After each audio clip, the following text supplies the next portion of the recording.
내용이야. 자, 3단원의 내용은 뭐냐면 그걸 가지고 어떤 시스템을 이루고 있는가에 대한 내용이야. 그래서 1단원은 과학의 언어, 2단원은 원소의 생성과 어떤 결합 같은 것들, 물질이 어떻게 만들어졌는가. 3단원은 시스템이 되는 거야.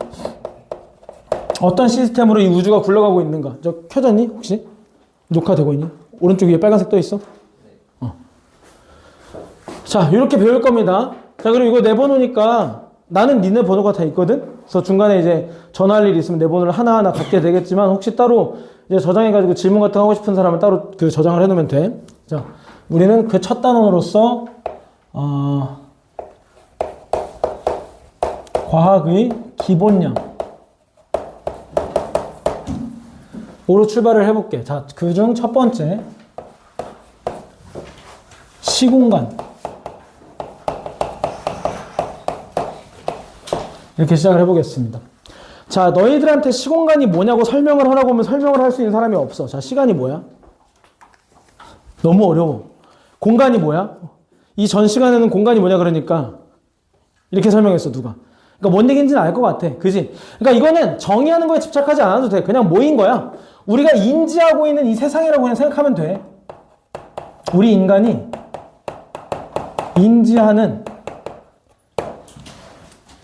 자연 혹은 세상, 그렇게 이렇게 추상적으로 설명해도 돼. 뭐 이거보다 더 어떻게 잘 설명하겠어. 시간의 흐름, 공간 이런 거 어떻게 더 잘 설명해. 일단 이것을 정의하는 것이 중요한 것이 아니라, 자, 시공간의 성격에 대해서 우리가 지금부터 본격적으로 배워볼 건데, 그 첫 번째로 먼저 규모에 대한 이야기를 해보자. 규모라고 하는 것은 뭐니? 영어로 스케일인데, 자, 무슨 뜻이야? 스케일이 크다 하면은 무슨 일이 일어나든 간에 뭔가 다루는 공간이나 시간적 범위가 굉장히 넓고 큰 것을 의미해. 규모가 작다라고 하는 것은 다루는 시간적이나 공간적 범위가 굉장히 좁은 것을 의미해. 그지? 그래서 규모라는 것이 뭔지 알 거고, 자, 두 가지로 나뉩니다. 미시세계와 거시세계로 나뉜다. 자, 이것은 미시세계라는 것은 미세하다의 미자고, 거시세계라는 것은 거대하다의 거자인데, 명확하게 무자르듯이 딱 잘라서 여기까지 미시다, 여기서부터 거시다, 그렇게 얘기할 수 있는 게 아니라서 너희가 크게 네 가지 카테고리에서 얘네들을 구분해 줄 수 있으면 돼. 그래서 문제에 나올 때도 치사하게 안 나와. 정확히 여기서부터 미시다, 거시다 이렇게 안 나오고, 이쯤 되면 거시냐 미시냐, 이쯤 되면 거시냐 미시냐 이렇게 물어볼 거니까 근심은 안 해도 되고. 자, 네 가지 키워드를 한번 살펴볼게. 자, 첫 번째. 일단 기본적으로 미세하다, 거대하다잖아. 그지? 미세한 것은, 자, 인간의 감각으로 인지하지 못할 정도로 작은 것을 미시라고 하고, 자, 인간의, 같은 말로 인간의 감각으로 인지가 가능한 영역을 거시라고 하는 거야. 너무 작아서 인간이 알아챌 수 없는 정도 수준을 미시.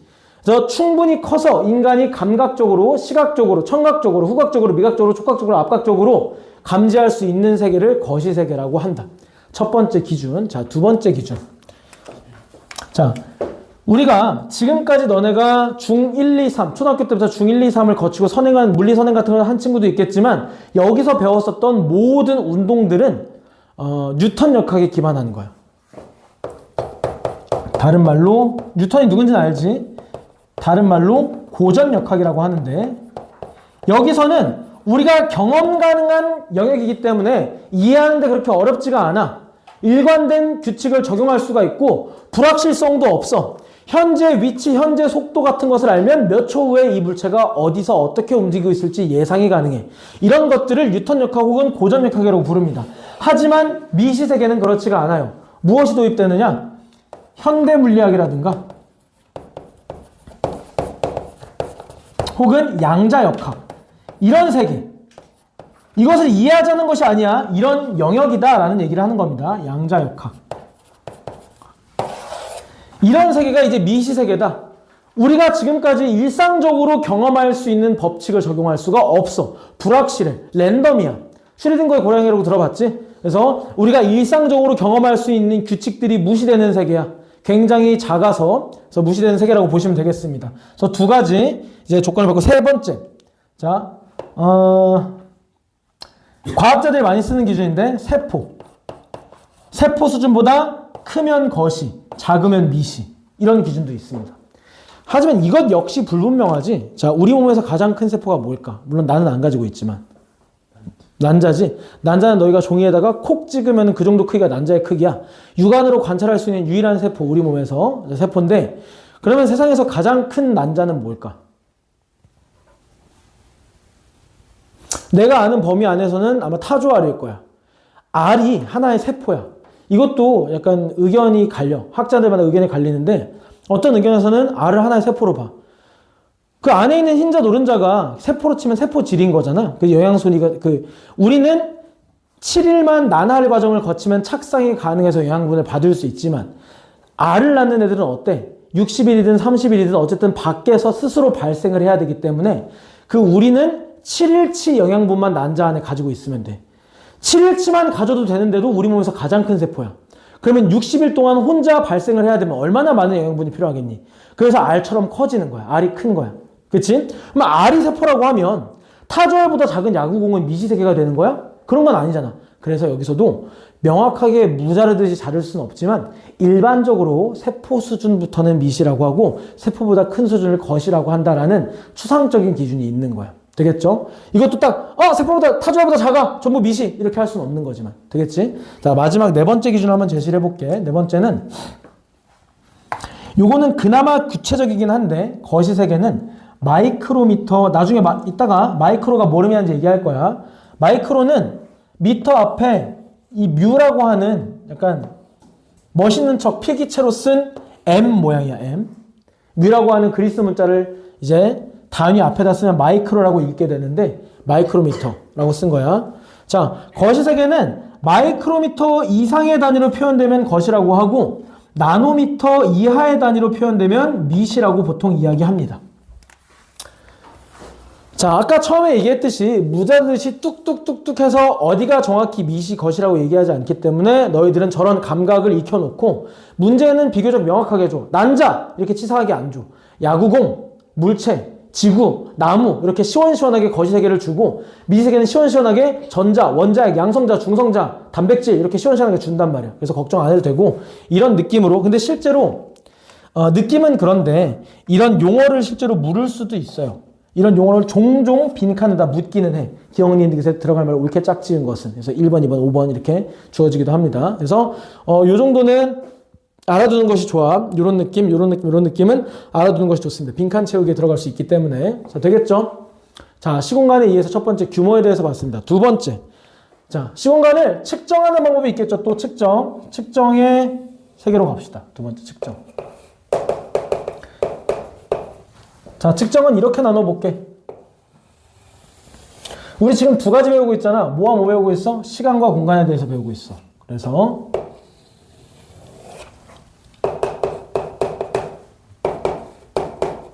과거와 현재에 어떻게 변천했는지 이것을 측정하는 방법이 과거, 현재.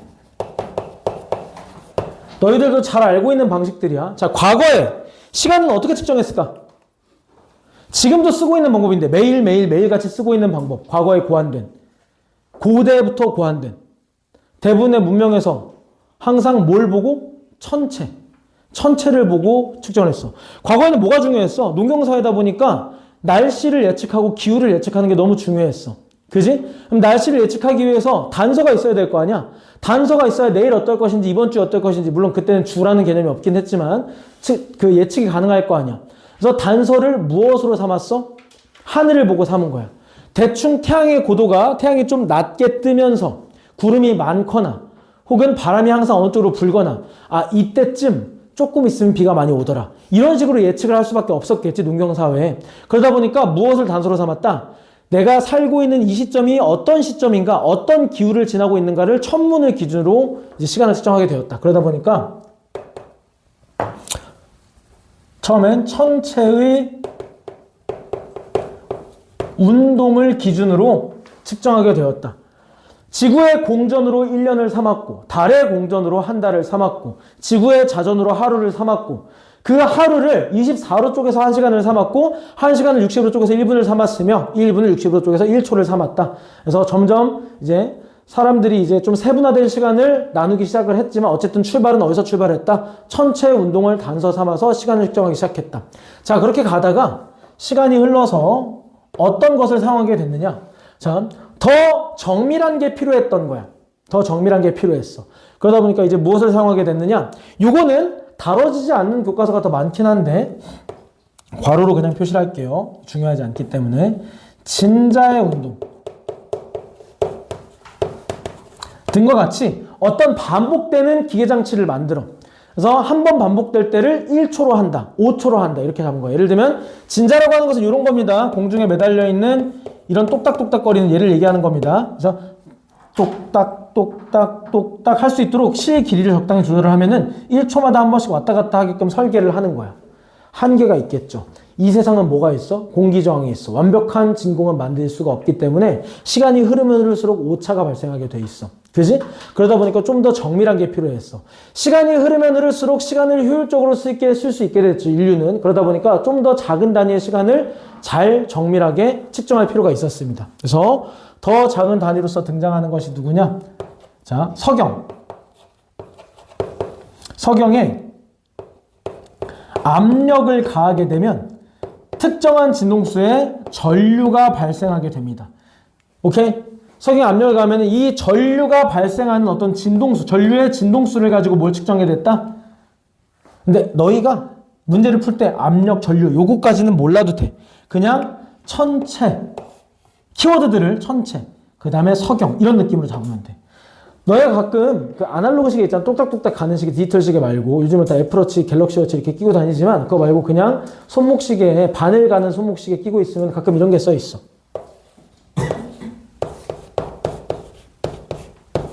이렇게 써 있을 때가 있어. 무슨 뜻이야? 석영이라는 뜻이야. 석영. 석영으로 시간을 재고 있는 시계다라는 뜻이야. 꽤나 오래된 방법이지만 지금까지도 비싸지 않은 기계에 들어가거나 굉장히 엄청난 정밀성을 요구하지 않을 때는 꽤나 정확하게 사용되고 있는 겁니다. 여기까지를 과거라고 할게. 자, 현재 보기 전에 공간으로 먼저 넘어가자. 과거의 공간은 어떻게 측정했는가? 공간이라고 하는 건 주로 길이를 이야기합시다. 길이. 주로 길이입니다. 자, 그러면 길이는 어떻게 측정했을까? 우리 현대에 가장 많이 쓰는 건 센티미터, 밀리미터, 미터, 킬로미터 이런 것들이지만 우리가 옷가게에 가면 가장 많이 쓰는 단위는 뭐야? 말고 센티미터, 미터 이런 거 말고 뭘로 나타내? 허리. 인치로 나타내지. 인치가 뭘 의미해? 한 마디를 의미한단 말이야. 뭘 이용해서? 우리 신체 부위를 이용해서. 자, 그 다음에 명미문화권에서 길이를 또 어떻게 나타내? 피트로 나타내지. 한 걸음 이게 설이 있는데 발의 길이로 정했다는 설이 있고 걸음과 걸음을 보폭으로 정했다는 설이 있어.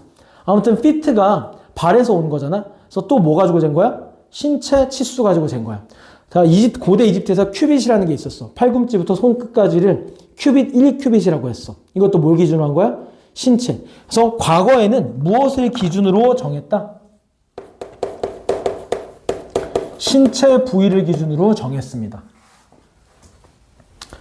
되겠지? 근데 정밀하겠어? 일관성이 있겠어? 객관성이 있겠어? 그렇지 않겠죠. 예를 들어서 어떤 할머니가 이집트 저기 오일장에 나가가지고 비단을 팔아야 돼. 그래서 1큐빗 길이마다 한 냥을 받겠대. 물론 이집트는 단위가 이제 양은 아니겠지. 근데 내가 거기 화폐를 모르니까 양이라고 쳐보자. 1큐빗 길이의 비단마다 한 냥을 받겠대. 그래서 어떤 덩치 작은 사람이 와가지고 큐빗을 재가겠대. 그래서 원래 할머니가 재주는데 그 비단 사가려는 그 여성분이 너무 덩치가 작아서 이제 꾀를 쓴 거야. 당신 큐빗으로 재세요. 그래서 덩치가 작으니까 큐빗이 짧을 거라고 생각하고 조금만 줘도 되겠다 싶었던 거야. 근데 그 여성분이 자 이리 와봐. 그래서 이집트 시대니까 노예를 데리고 왔는데 노예가 키가 2m 30cm야. 1큐빗이 그 여성은 1큐빗이 한 30cm밖에 안 됐는데 그 노예는 1큐빗이 60cm인 거야. 너무 큰 거야 덩치가. 할머니 울겠지. 그지? 이런 식으로 잔꾀를 부릴 수도 있지만 억울한 일도 생겨. 그럼 뭐가 필요해? 이렇게 뭔가 재산상으로 오가거나 정밀한 측정 단위가 필요할 때는 신체 부위는 너무 일관성이 없어. 사람마다 달라.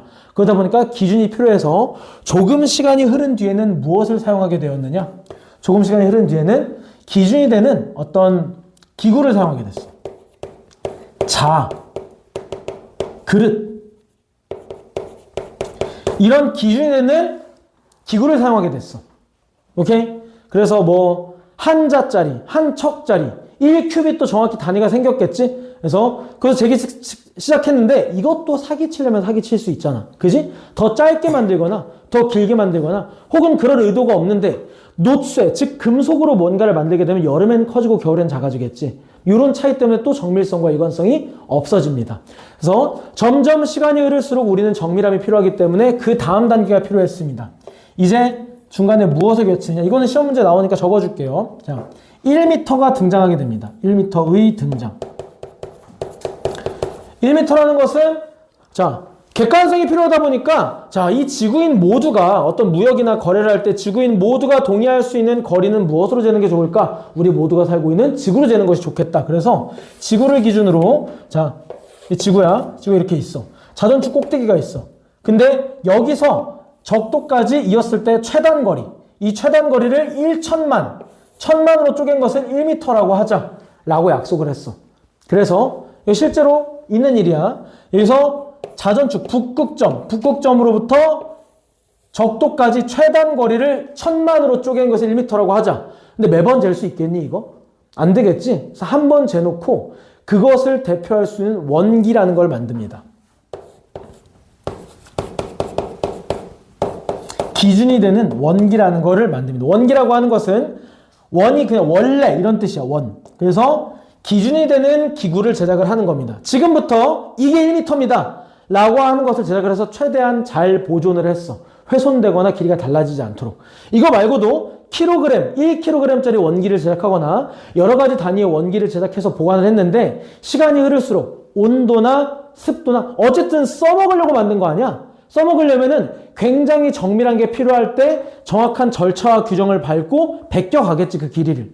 그런 일이 반복되면 어쨌든 자연환경에 노출되고 온도, 습도 조절이 안 될 수 있겠고 빛도 조절이 안 될 수 있겠고 좀 오바를 떨어보면 지구의 중력이 달라져서 자전축이 조금 달라져서 길이가 실제로 오차가 생기기도 시작해. 에이, 그 정도 오차는 무시하자 라고 하긴 그럴 거면 대충 이거 쓰지. 점점 필요한 건 정밀한 거란 말이야. 그래서 원기로도 불만족하기 시작했어.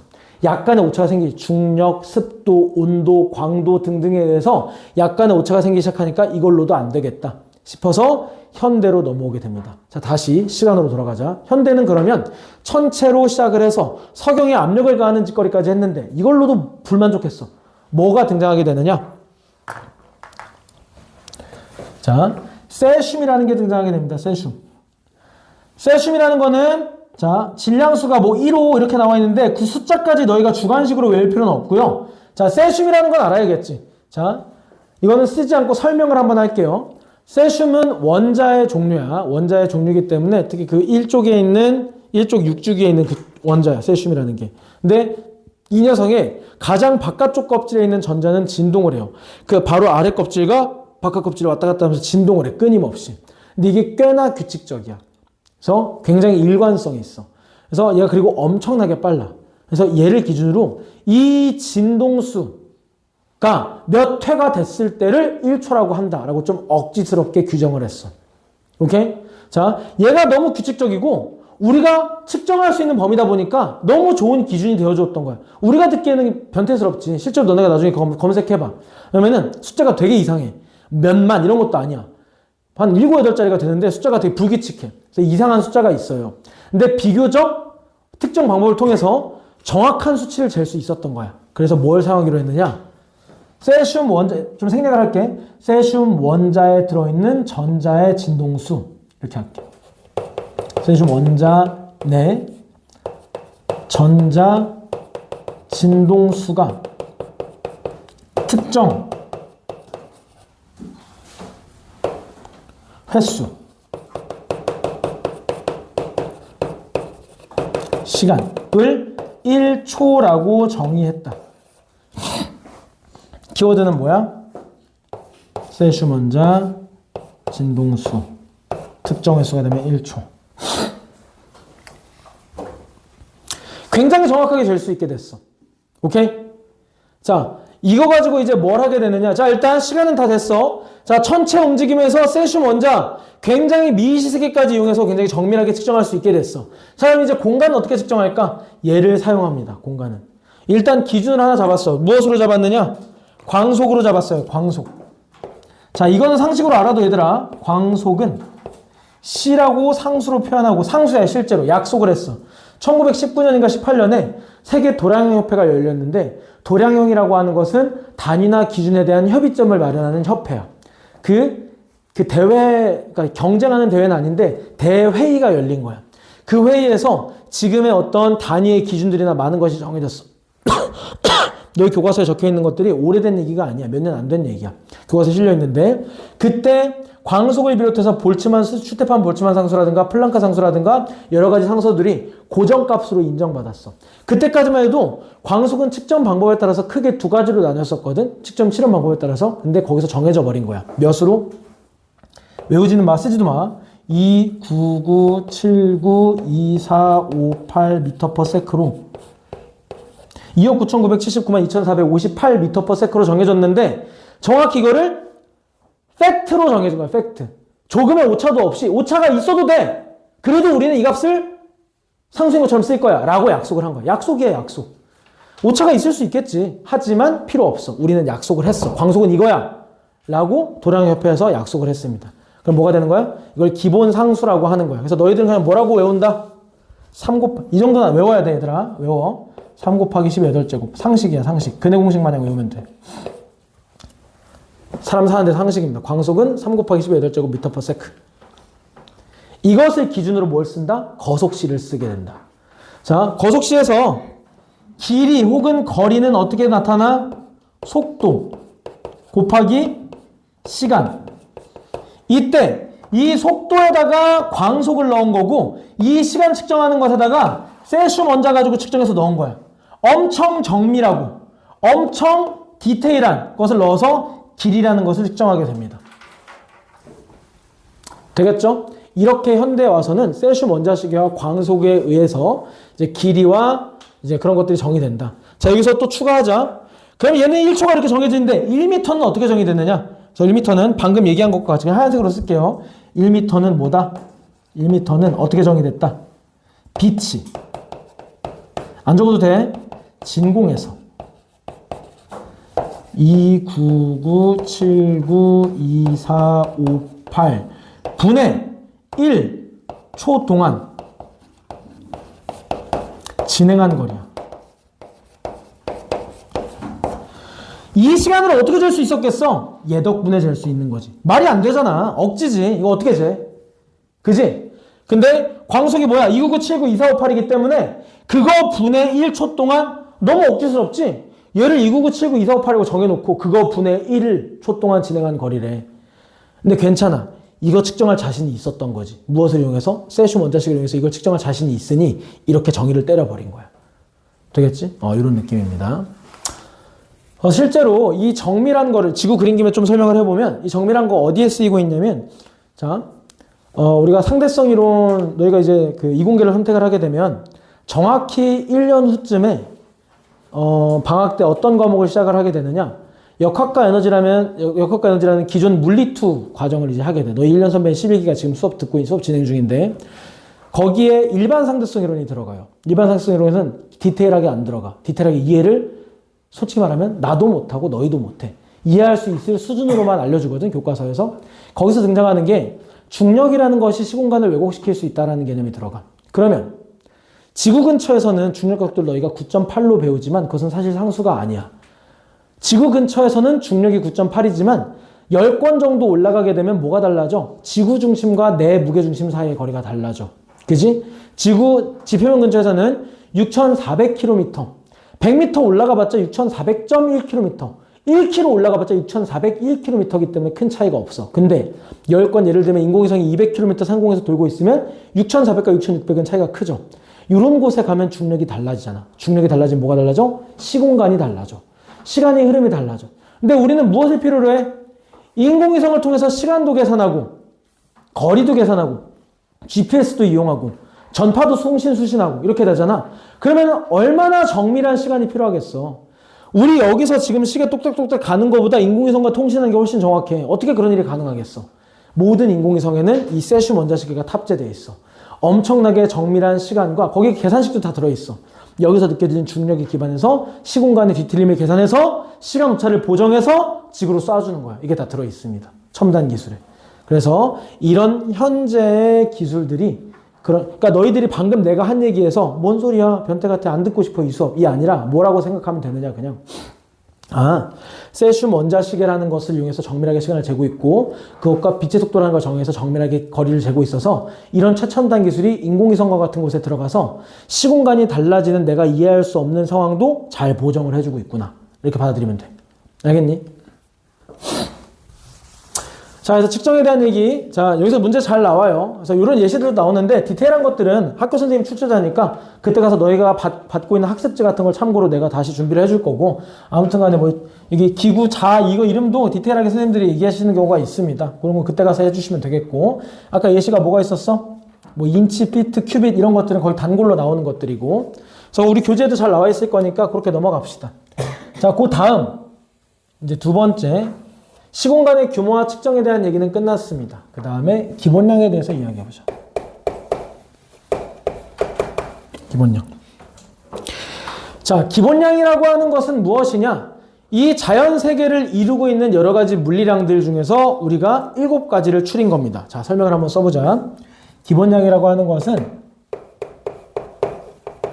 자연을 표현할 하는이라고 하자. 할 수 있는이라고 하지 말고 표현하는 는 기본적인 물리량으로서 자, 이 기본량끼리는 서로 대체되거나 표현될 수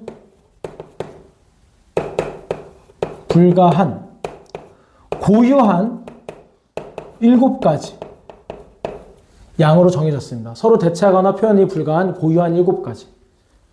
이것도 원래 한 6가지 정도로 대충 설명하고 살았는데 이제 아까 얘기했던 국제도량협회에서 7가지로 정의했습니다. 이때도 뭐 논란이 많았지만 결국에 물질량을 표현하는 몰 6.02 곱하기 10의 23제곱계를 의미하는 1몰까지를 포함시켜서 이제 기본량 7가지가 정해지게 됩니다. 자, 당연히 외워야겠죠? 빡세게 암기해야 되는 첫 번째입니다. 통합과학에서. 첫 번째가 제일 중요하다는 얘기가 아니라 첫 번째로 등장하는 암기 파트입니다. 자, 기본량의 종류.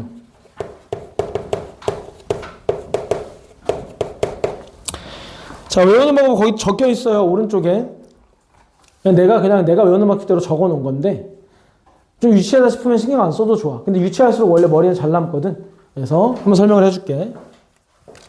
기본적으로 중요해. 시간, 길이, 질량, 전류, 온도,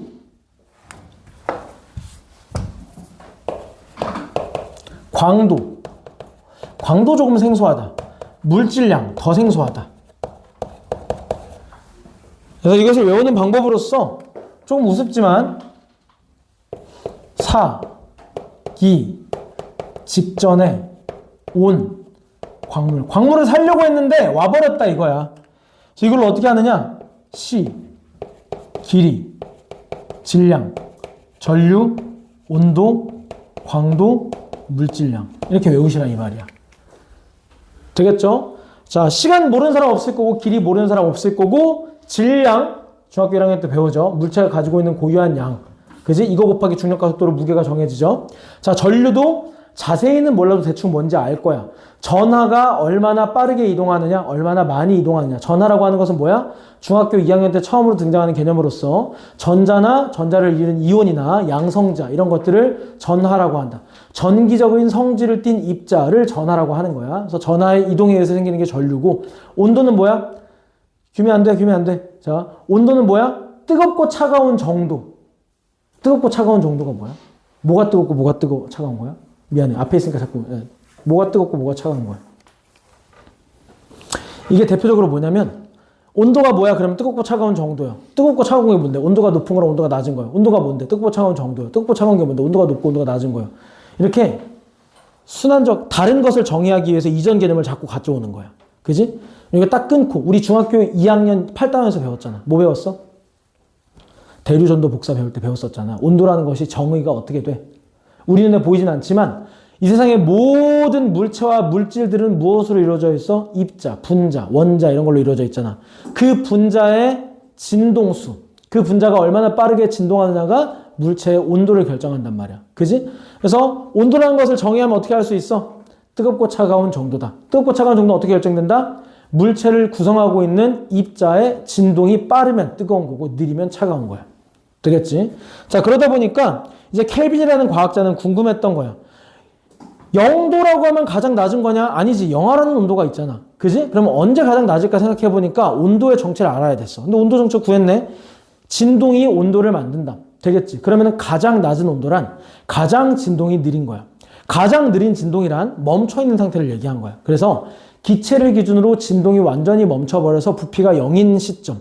그것을 절대 0도라고 개념적으로 정의를 했어. 측정상이 아니라 개념적으로 정의를 했어.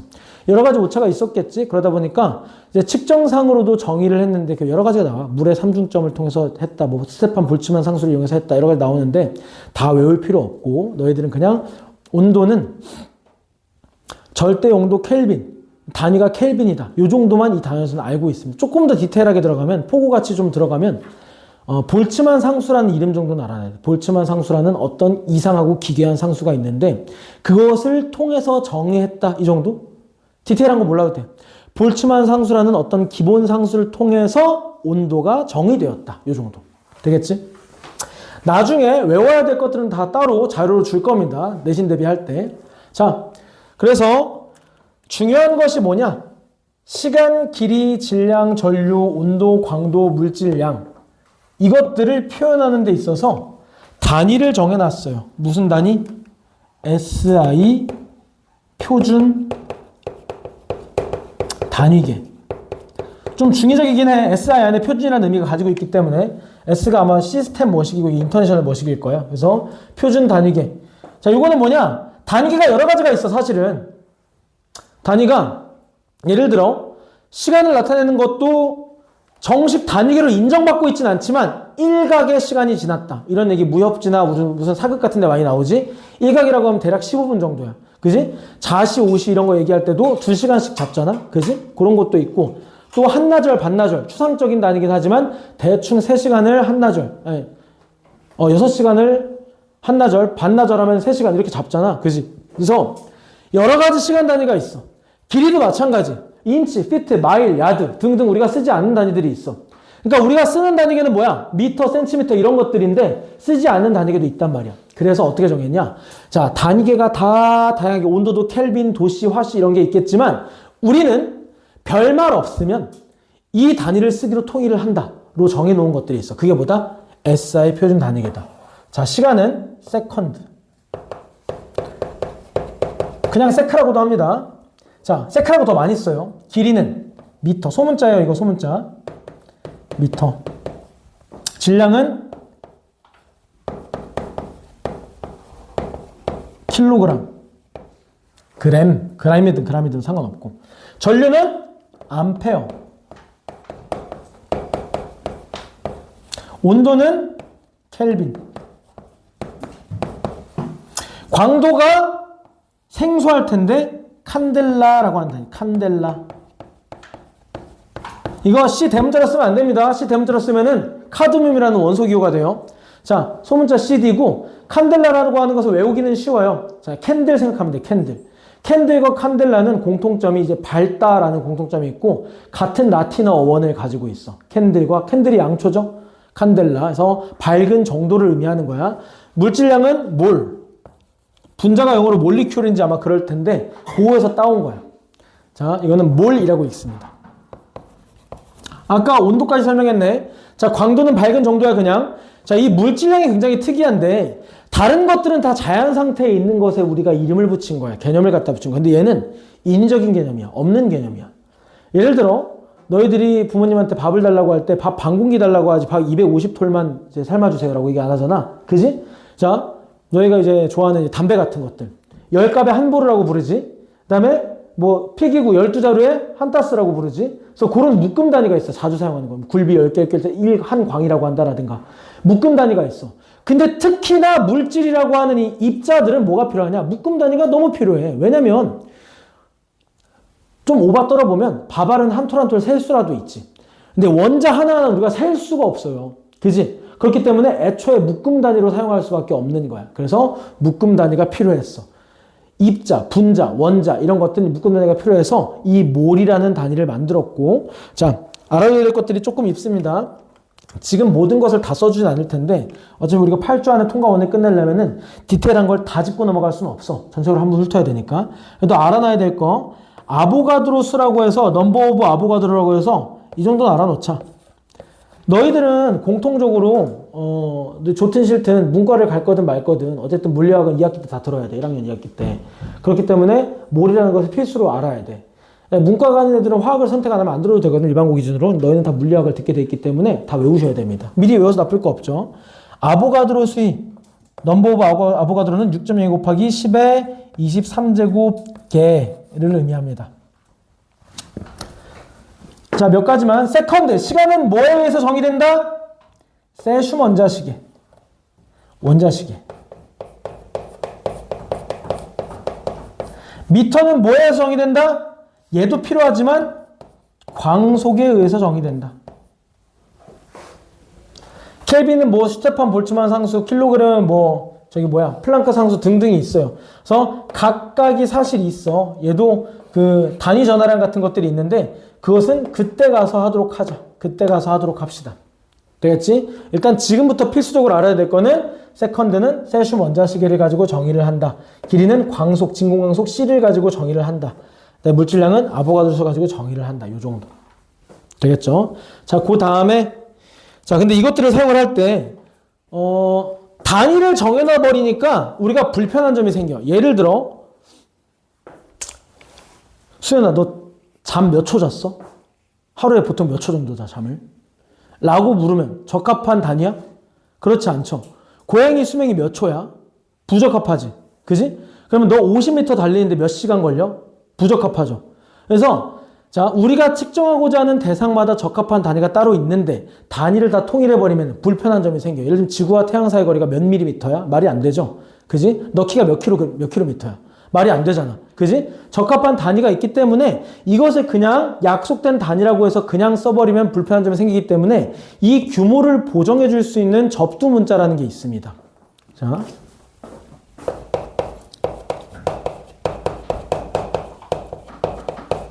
규모를 보정해 줄 수 있는 접두 문자라는 게 있어.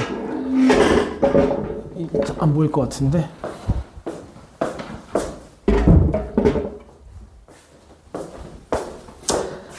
자, 한 배를 기준으로 한 배는 접두 문자가 안 붙어요. 그냥 단위만 쓰는 거야. 한 배를 기준으로 10분의 1이면 대시라는 걸 씁니다. 대시.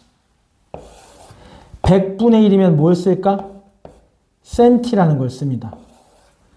센트가 100을 의미해요. 100센트에 1달러야. 100년을 1센츄리라고 해. 센츄리라고 해. 센트가 100을 의미해요. 그 다음에 1000분의 1, 10의 세제곱분의 1을 우리 뭐라고 한다? 밀리라고 한다. 그 다음에 10의 6제곱분의 1을 뭐라고 한다? 마이크로라고 한다. 마이크로. 그리스 문자, M에 해당하는 그리스 문자 뮤라고 읽는다 그랬어. 자, 단위 앞에 오면은 마이크로라고 읽고. 자, 10의 9제곱분의 1, 너희한테 익숙한 단위 누구? 나노. 보통 여기까지가 일반적이고 좀 더 변태 같은 선생님들은 어디까지 하느냐? 피코, 펜토까지 합니다. 더 낮은 것도 종종 하시기도 하는데 그건 선생님도 외우기 귀찮을 거야. 아무튼 이 정도만 피코, 그 다음에 10의 15제곱분의 1, 펜토. 제정신이면 여기까지. 제정신 아니면 더 밑에도 내려가겠지. 아무튼 그렇습니다. 오케이? 그리고 배수도, 그러니까 이게 어떻게 사용하는 거냐? 나노미터 하면 1미터에 10억분의 1인 거야. 되겠지? 자, 피코미터 하면 1조분의 1미터인 거야. 마이크로미터 하면 100만분의 1인 거야. 밀리미터 하면 1000분의 1인 거고, 센티미터 하면 100분의 1인 거고, 데시미터는 존재하지, 우리가 사용하지 않지만 데시미터 하면 10분의 10cm인 거야, 10cm. 되겠지? 자, 이게 작아지는 접두문자. 자, 커지는 접두문자도 있습니다. 10배, 데카라고 하는데, 10배 쓰지 않을게. 잘 사용하지 않습니다. 100배부터 쓸게요. 100배는 종종 써요. 뭐라고 하면 헥토. 헥토파스칼 들어봤죠? 헥토. 자, 그 다음에 1000배, 10의 세제곱. 뭐야? 킬로. 그 다음에 10의 6제곱. 뭐야? 자, 아까는 소문자 m이었죠? 미리가. 이번엔 대문자 m, 메가라고 있습니다. 그 다음에, 자, 컴퓨터 용량 때문에 좀 익숙할 텐데, 10의 9제곱 하면은, 누구? 기가. 근데 보통 여기까지만 얘기하는데, 그래도 이건 들어본 적은 있을 거야. 테라. 많이 나오니까. 그 위에 제타, 에타 등등 있는데, 거기까지 몰라도 돼요. 학교 선생님이 좀 변태 같아서 그런 까지 알려주면 그때 가서 외우시면 되겠고, 출제자가 얘기하면 외우시면 되겠고, 기본적으로는 너희들 한 기가 정도부터 나노 정도까지만 알면 돼, 사실은. 출제자가 얘기하면 그때 가서 하시면 되겠고. 되겠지? 자, 그래서 우리가 환산 연습을 조금 해볼까?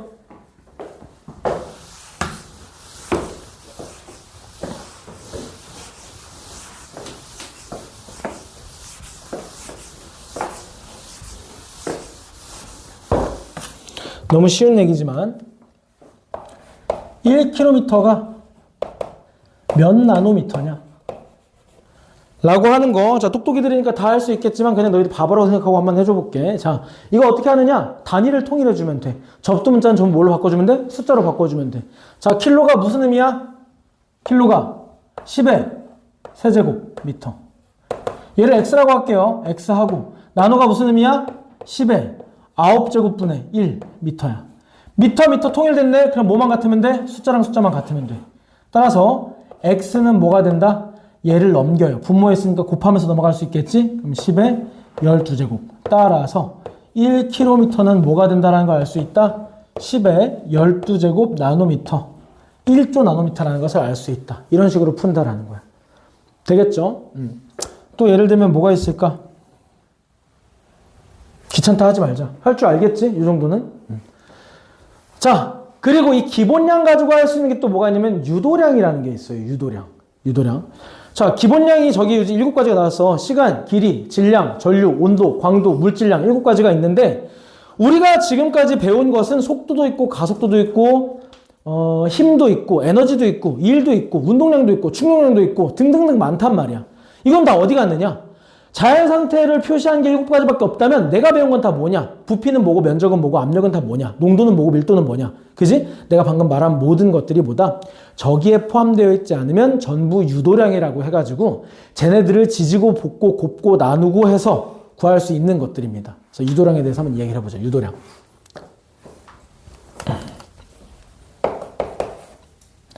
유도량 말 그대로 유도에서 얻을 수 있는 겁니다. 자, 중요한 게 곱이나 나눗셈만이야. 기본량을 덧셈 뺄셈해서 만드는 건 의미 없습니다. 기본량끼리 곱하거나 혹은 나누어 표현 되는 물리량을 유도량이라고 합니다. 이 세상 모든 것들은 요 7가지를 곱하거나 나누어서 표현될 수 있습니다. 자, 예시들을 쭉 나열해보자, 지금부터. 자, 기본적으로 면적, 부피, 속도, 가속도, 힘, 밀도, 농도, 일, 에너지, 압력. 그 페이지 맨 밑에 보면 아마 빈칸 적는 게 있을 텐데 적고 싶으면 적고 혼자 해보고 싶으면 혼자 해보고 나중에. 자, 나는 일단 해볼게. 자, 면적은 어떻게 구해질까? 면적. 뭐 곱하기 뭐야? 기본적으로. 가로 곱하기 세로든 뭐든 상관없어. 일단 길이 곱하기 길이라는 거 우리 알잖아. 그럼 단위가 뭐가 되는 거야? 유도량은 제곱미터가 되는 거야. 부피의 유도량은 세제곱미터. 유도량 부피의 단위는 세제곱미터. 속도는 단위 시간당 진행한 거리이기 때문에 미터 퍼 세크가 되겠고, 가속도는 단위 시간당 속도 변화이기 때문에 속도를 시간으로 또다시 나눠서 미터 퍼 세크 제곱이 되겠고. 자, 힘은 어떻게 구하냐? 질량 곱하기 가속도가 힘이야. 질량 단위는 뭐? 킬로그램. 가속도 단위는 뭐? 미터 퍼 세크 제곱. 그럼 힘은 킬로그램 미터 퍼 세크 제곱. 자, 밀도 한번 얘기를 해볼 건데, 밀도라는 것은 뭐분의 뭐야? 뭐분의 뭐? 부피분의 질량. 그지? 그럼 부피는 뭐야? 세제곱미터. 질량은 뭐야? 킬로그램. 물론 이렇게 나타내는 거 거의 없다는 거 알아요. 부피 보통 뭐라고 해? 밀리리터 또는 리터로 하고 그램으로 하고 이렇게 하지만 우리는 기본량으로 표현하는 연습을 하고 있기 때문에 기본량 단위만 사용하고 있는 거야. 면적도 누가 이렇게 잘 안 하죠. 밀리리터나 리터로 많이 하지. 그지? 근데 우리는 그냥 이렇게 하는 겁니다. 참고로 이 힘은 이거는 뭐와 똑같아? 뉴턴과 똑같습니다. 뉴턴입니다. 자, 농도라고 하는 것에서 우리가 초등학교 6학년 때부터 중학교 1, 2학년 때 계속 배워온 소금물의 농도 계산할 때 뭐분의 뭐로 계산하니? 소금물의 농도. 소금물의 질량분의 소금의 질량. 다시 얘기해서 용액의 질량분의 용질의 질량으로 계산을 한단 말이야. 그럼 질량분의 질량이네? 약분이 되겠네? 그럼 단위가 있는 거야, 없는 거야? 없는 거야. 그래서 뭘로 나타내? 퍼센트로 나타내. 퍼센트는 단위야, 아니야? 아니야. 100분의 1이라는 숫자야. 퍼센트는 숫자입니다, 얘들아. 비율을 의미하기 위해서 숫자를 변형해 놓은 거야. 100분의 1이라는 뜻입니다. 그래서 예를 들어 20%다. 그럼 100분의 1을 곱해서 0.2라는 것과 정확하게 같은 의미야. 되겠니? 그래서 우리가 배운 농도는 질량 농도기 때문에 질량분의 질량이야. 그럼 단위는 약분이 돼. 그럼 비율 관계를 나타내는 게 농도야. 그런데 실제로 너희가 학년이 올라갈수록 과학에서 필요한 거는 뭐냐? 비단 통합과학 2만 가도 중화반응 같은 것들이 나올 때 뭐가 중요하냐? 입자 개수가 중요해요. 입자 개수가 핵심이야. 화학 반응은. 그지? 그럼 입자 개수 가지고 얘기해야 되지 질량 가지고 얘기하는 것은 우리가 별로 그렇게 유용한 정보가 아니야. 그래서 우리는 소금물의 농도 같은 것을 수학 계산할 때나 쓰는 거고 우리는 앞으로 학년이 올라갈수록 몰 농도라고 하는 입자 개수의 농도를 더 많이 쓸 거야. 그래서 여기 앞에다가 몰 농도라고 적을게요. 몰 농도. 자, 몰 농도라고 하는 것은 같은 부피 혹은 단위 부피 혹은 일정 부피 안에 입자 개수가 누가 많이 들어있나 라는 의미야. 단위 부피당 입자 개수. 이게 농도야. 되겠죠? 입자 개수는 뭐야? 물질량으로서 단위가 뭐니? 몰. 부피는 뭐야? 세제곱미터. 단위 부피당 입자 개수. 이렇게 가는 거야. 되겠니? 이것이 몰 농도. 뭐가 중요하니까? 과학에서는, 결국 화학 반응에서는 입자 개수가 중요하기 때문에 몰로 가는 겁니다. 되겠죠? 실제적으로는 이렇게 안 써요. 리터, 몰 퍼 리터라고 쓰는데 방금 얘기했듯이 우리는 기본량 가지고 만드는 연습을 하고 있으니까 미터 세제곱을 쓴 거예요. 자, 1은 우리 어떻게 구하니? 힘 곱하기 변이 혹은 거리라고 한단 말이야. 이게 1이에요. 그죠? 그럼 바꿔서 써보자. 뉴턴이 뭐였어? 킬로그램 미터 퍼 세컨 제곱이지? 여기다 미터 곱하면 뭐가 돼? 킬로그램 미터 제곱 세컨 제곱이지? 킬로그램 미터 제곱 세컨 제곱. 에너지는 대표적으로 뭐 구해볼까? 운동에너지 구해볼까? 2분의 1 mv제곱. 2분의 1은 숫자니까 갖다 버리고 mv제곱이면 질량 곱하기 속도의 제곱이네. 자, 질량 곱하기 속도면 뭐야? 미터 퍼 세크예요. 제곱이면 미터 제곱 퍼 세크 제곱이에요. 누구랑 똑같아? 1이랑 똑같네. 아, 이제 보니까 왜 1 에너지 정리해서 1이 에너지를 증가시키고 감소시키고 하는지 알겠다. 단위가 같으니까 덧셈 뺄셈이 가능했구나. 같은 성격의 녀석들이구나. 그지? 자, 압력은 뭐야? 힘을 뭐로 나눈 거야? 면적으로 나눈 거야. 왜? 단위 면적당. 압력이라는 게 어떤 개념인지 알죠? 우리가 중학교 3학년 때 기후 할 때도 압력을 썼지만, 기압을 썼지만, 예를 들면 친구를 똑같은 힘으로 찌를 건데 샤프 뒷면으로 찌를 때랑 샤프 앞으로 찌를 때 언제 더 싸울 확률이 커?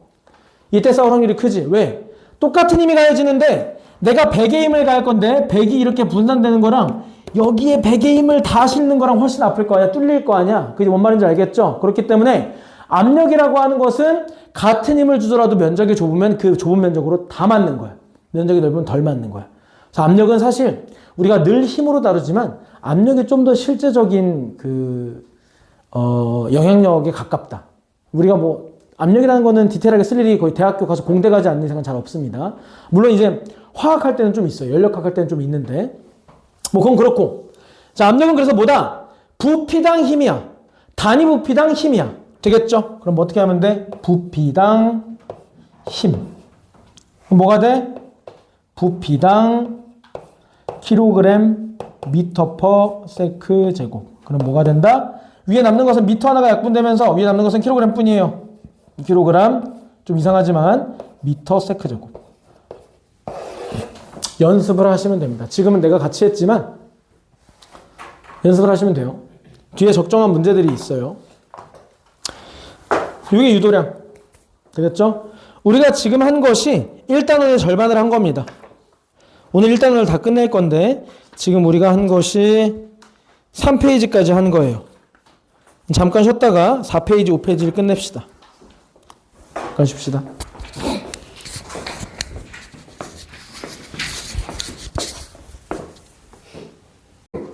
센서에 대한 내용입니다. 일단 측정이라고 하는 행위가 뭔지, 그 다음에 어림이라고 하는 행위가 뭔지부터 시작을 하는데, 자, 여기서 원래 통합과학을 선생님은 통합과학을 안 좋아해요. 선생님 이제 물리 담당인데, 그 다음에 중등은 이제 화학도 가르치고 하는데, 물리화학은 명확하고 명백해. 논란이 없어. 근데 통합과학은 논란이 있어. 심지어 출판사마다 다른 부분도 있고, 학교 선생님마다 해석이 다른 부분도 있어. 이게 참 싫은데, 내가 싫어하는 부분인데, 자, 이 파트에서도 그런 게 한두 개 정도가 나옵니다. 그리고 심지어 그럴 수밖에 없는 이유가, 다른 파트는 기존 1호 교육, 개정 교육 과정에서도 통합과학에 들어있었던 내용들이 대부분인데, 지금 나랑 첫 시간에 하고 있는 이 파트는 22년 개정 교육 과정에 처음으로 추가된 내용으로서 학교 선생님들도 작년에 올해 처음 했어. 그러다 보니까 논란이 분분한 내용이 있고, 근데 사실 난 거의 처음 봤어. 출판사마다 다른 건 거의 처음 봤어.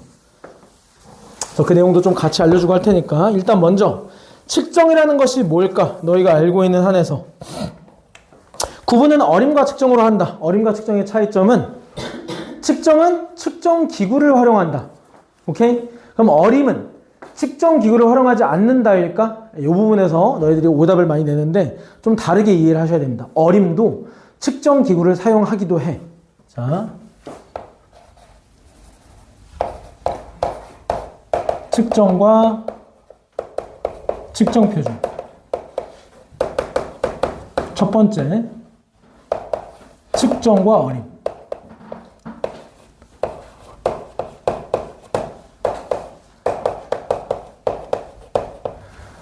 자, 측정이라는 것은 뭐다?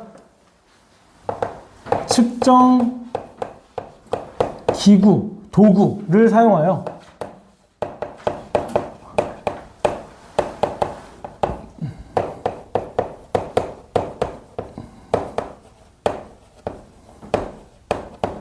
가급적 정확한 수치를 내는 것을 말하는데 당연히 오차가 있겠죠.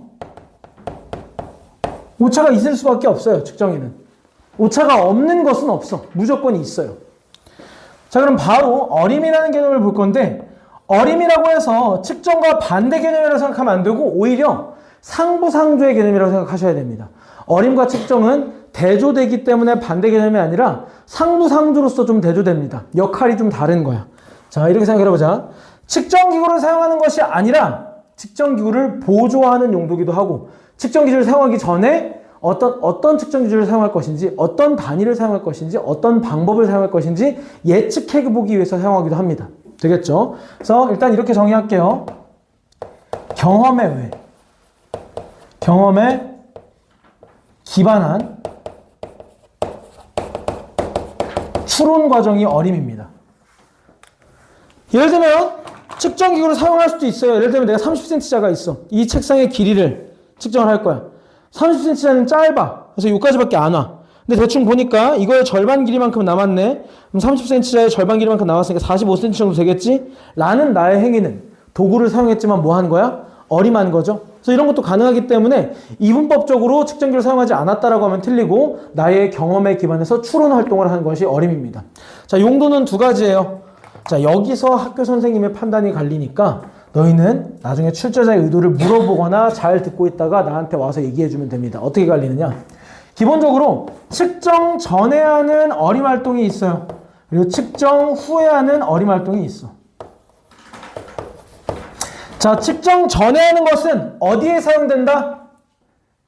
측정기구를 그리고 단위를 그리고 방법을 뭐 하는 데 사용된다? 결정하기 위해서 어림해 보는 거야. 예를 들면 좀 오바를 떨어보면 너희들이 키를 딱 보고 이걸 킬로미터로 재야 되나 밀리미터로 재야 되나 센티미터로 재야 되나 센티미터가 제일 적합하겠다. 이런 과정이 어림인 거야. 측정하기 전에 어떤 단위를 사용할지 너희들 이제 뭐 30cm 차이로 너희 키를 잰다? 아, 이건 안 될 것 같아. 줄자로 재야지. 이런 과정이 이제 어림의 역할이야. 측정 전에는 어떤 기구를 사용할지, 어떤 단위로 표현할지, 어떤 방법으로 측정을 할지를 결정하는 게 측정 전에 하는 어림 활동이고, 측정 후에는 이렇게 생각하면 됩니다. 측정 도구에는 뭐가 있어? 정확히 거의 무한대, 무리수 수준으로 떨어지게 측정되지가 않아. 어떻게? 보통 정수 단위로 떨어지게 측정이 돼. 기껏해야 소수점, 유효숫자 3자리 정도로 측정을 합니다. 그치? 자, 예를 들어 이런 겁니다. 실린더가 있어요.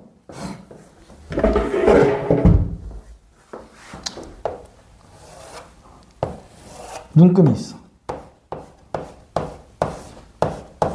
이게 있어. 여기 50, 55야. 51, 52, 53, 54, 55지? 그죠? 자, 근데 여기 물이 채워져 있는데 어떻게 채워져 있느냐? 이렇게 채워져 있어. 그럼 이거 53이라고 하면 정확한 측정일까? 54라고 하면 정확한 측정일까? 내가 가능한 한 가급적으로 정확한 수치를 재야 돼. 눈금이 없으니까 어차피 정확한 수치 못 재. 그지? 근데 솔직히 말하면 까놓고 얘기하면은 이거라고 정확하니 눈금이라고? 공정 과정에서 오차가 있을 수가 있겠지. 어느 정도 모든 것을 허용해야 돼. 그래도 가급적이면 오차를 줄여주는 게 좋겠지. 그래서 어떻게 해야 돼? 이건 실제로 대부분의 교과서에 써있는 방식이야. 측정하는 방법. 눈금의 최소 범위 사이에 존재한다면 눈대중으로 10등분한 후에 추론한다. 자, 그러면 53.3 정도? 라고 나는 하게. 너네는 누군가는 53.2, 53.4라고 할 수가 있겠지만 나는, 내 눈에는 53.3이라고 추론을 했어. 이건 어림이야 측정이야? 이게 갈려. 교과서에는 측정 과정에 이 과정이 포함되어 있기 때문에 측정이라고 할 수 있겠지. 근데 엄연히 눈금이 없는데 눈대중으로, 눈대중이란 말에 뭐가 들어가 있는 거야? 어림이 들어가 있는 거야. 그래서 이게 실제로 학교 선생님마다 조금 갈렸어. 한 학교 안에서 갈렸다는 건 아니지. 그러면 재시험 봐야 되잖아. 그게 아니라 다른 학교, 어떤 학교는 이렇게 설명을 하셨는데 어떤 학교는 이렇게 설명을 하시고 이게 좀 갈렸다는 얘기입니다. 그래서 이것도 역시 학교 가서 선생님이 얘기를 해주면 나한테 와서 얘기해주면 돼. 그지? 내가 실제로 작년에 들어간 2개 학교 중에서 한쪽에서는 이게 측정 방법에 포함되어 있기 때문에 측정이다 라고 하신 분이 계셨고, 다른 학교에서는 자, 측정의 어림을 통해서 눈금의 한계를 보정했다 라고 하신 분이 있었어. 그래서 학교에서 들은 대로 와서 얘기해주면 되겠죠? 자, 측정 후에 뭐 한다? 방금 얘기했던 대로 눈금의 한계를 보정해준다. 이 2가지 활동, 어림에는 이런 2가지 종류의 활동이 있습니다. 그래서 눈대중으로 눈금을 10등분해서 대충 어림한다. 그러니까 대충 이제 최대한 가깝게 측정을 한다. 이게 실제로 측정 방법에 있는 겁니다. 교재에. 되겠죠? 자, 이게 측정과 어림이라고 하는 거야. 그럼 2번째, 측정 표준. 좀 생소한 단어죠. 측정 표준. 표준이라는 것이 뭐야? 기준이야, 기준. 정해놓은 것이야. 이렇게 하여라. 가이드라인이야. 되겠지? 예를 들면 내가 아파트 시공업자고 이제 분양을 해야 돼. 아파트 지었으니까 내가 지은 아파트 사세요. 나한테 돈 내고 사세요라고 해야 돼. 그러면 허가를 받아야 돼. 이 아파트가 건축법에 적법하게 지어진지 허가를 받아야 돼. 일단 층간소음을 테스트하러 이제 공공기관에서 왔어. 근데 이제 그 공공기관에서 오신 분이 피곤했나 봐. 나한테 두드리래. 밑에 가서 데시벨로 잴 테니까. 그럼 나 어떻게 두드려? 들리세요? 안 들리죠? 그럼 허가 받는 거잖아. 근데 다른 데 갔을 때는 잘 잤나 봐. 팔팔해. 제가 할게요. 너 내려가서 측정해. 자기 쫄다고. 내려가서 측정해. 내가 할게. 그리고 쾅쾅쾅 하고 발을 굴러. 그럼 2번째 집은 억울해, 안 억울해? 억울하겠죠? 왜 옆집은 이렇게 하고 우리 집 와서는 뭐 발을 굴러대고 난리를 치는 거야? 억울하겠지? 그러면 이 허가 정보, 그러니까 법률의 적용에 대해서 신빙성과 어떤 합당성이 있으려면 뭐로 정해야 돼? 측정 방법, 측정 기구, 측정 기준, 측정 수치, 이 모든 것들을 정해놔야 되지. 그것을 뭐라고 한다? 측정 표준이라고 한다. 되겠어? 자, 그러니까 측정 표준은 뭘 위한 거야? 의사소통과 합리적인 거, 신뢰성, 일관성, 객관성, 이런 것을 확보하기 위한 거지. 그지? 그래서 측정 표준을 위한 항목에는 자, 4가지, 3가지로 말하는 데도 있고 4가지로 말하는 데도 있는데, 자, 4가지로 그냥 알아놓는 게 좋겠죠. 자, 첫 번째. 측정 방법에 대한 기준을 명시해 놔야 되고, 두 번째, 측정 기준에 대한 측정 도구에 대한 기준이 필요하고, 그 다음에 표현하기 위한 단위에 대한 기준이 필요하고, 자, 마지막, 이것은 나오는 교과서도 있고 없고가 아니라 다 나와야 되는데, 모든 경우에 적용되는 건 아닌 게 하나 있어. 뭐가 있냐면 표준 물질이라는 거. 표준 물질. 이것을 필요로 하는 대상도 있고 필요로 하지 않는 측정 대상도 있어. 표준 물질. 이 네 가지에 대해서 살펴보자. 자, 위에는 간단해. 제목이 곧 내용이야. 측정 방법 정해야 된다. 측정 기구 정해야 된다. 단위 정해야 된다. 그래야 공정하고 객관성 있고 일관성 있고 합리적인 기준을 제시할 수가 있다. 라는 얘기입니다. 그지? 그러니까 결론적으로 이것들이 제시하는 것이 뭐니?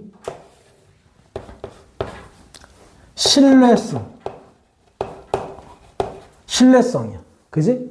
신뢰성과 객관성. 객관성이라는 표현 대신에 일관성이라고 하자. 그래서 이걸로 확보하고자 하는 게 뭐야? 의사소통. 꼭 법률에만 적용되는 건 아닐 거 아니야. 그지? 예를 들면 내가 30도로에서 60으로 가가지고 카메라에 찍혔어. 라고 얘기했을 때, 물론 너희는 운전 안 하니까 이제 너무 내 기준 예시를 든 거긴 한데 그냥 한번 참고 들어줘. 나 30도로에서 60으로 갔다가 벌금 7만 원 나왔어. 벌금. 이렇게 얘기를 했어. 이제 친구가 이렇게 얘기해. 야, 30도로 60이라고 하면 어떻게 알아들어? 30m/s인지 30km/h인지 30마일/h인지 내가 어떻게 알아? 라고 하면 그 친구는 사이코패스야. 왜냐면 이거는 측정 표준으로 정해져 있어. 30도로라고 하면은 운전 한 번이라도 해본 사람은 30km/h인 걸 다 알아. 그리고 만약에 도로 표지판에 이렇게 적혀 있어. 빨간색으로 돼 있어가지고 여기다 30이라고 적혀 있어. 30이라고 적혀 있는데 시속 막 100km로 가. 시속 100km로 간 다음에 나 왜 딱지 끊겼어요? 시속 100이 아니라 초속 25m로 간 거야. 30이라고 적혀 있어서 초속 25m로 갔는데요. 왜 딱지 끊겼어요? 그럼 이제 뭐가 되는 거야? 그냥 바보 되는 거야. 이거는 약속이야. 측정 표준이야. 단위가 정해져 있어. 무엇으로? km/h로 정해져 있는데 자기 맘대로 이걸 30m/s로 해석해가지고 가면은 본인만 손해인 거야. 이렇듯 이런 게 정해져 있지 않으면, 방금 내가 얘기한 이게 정해져 있지 않으면 진짜 말 그대로 보는 사람마다 다르게 측정할 수가 있잖아. 그지? 그런 것을 방지하기 위해서, 의사소통의 혼돈을 막기 위해서 정해놓은 거야. 그래서 생활의 편의까지. 뭔가 도덕스러운 얘기긴 하지. 생활 편의.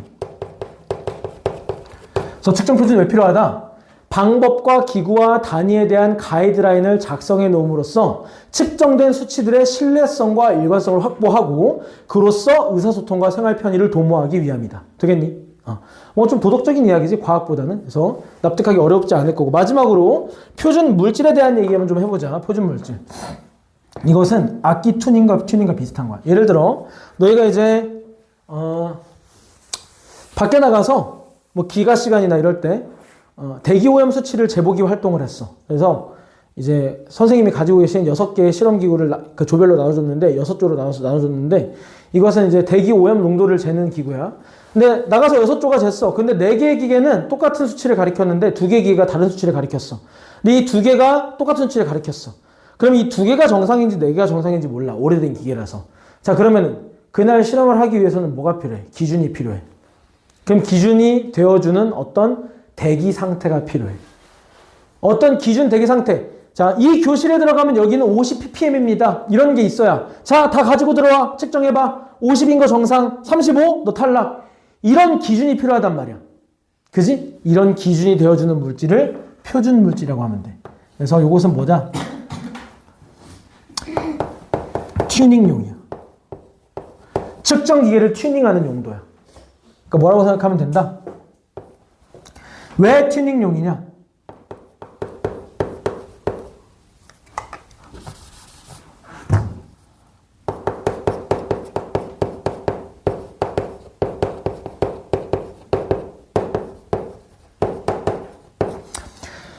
예를 들어서 이제 이런 통을 꺼내는 거야.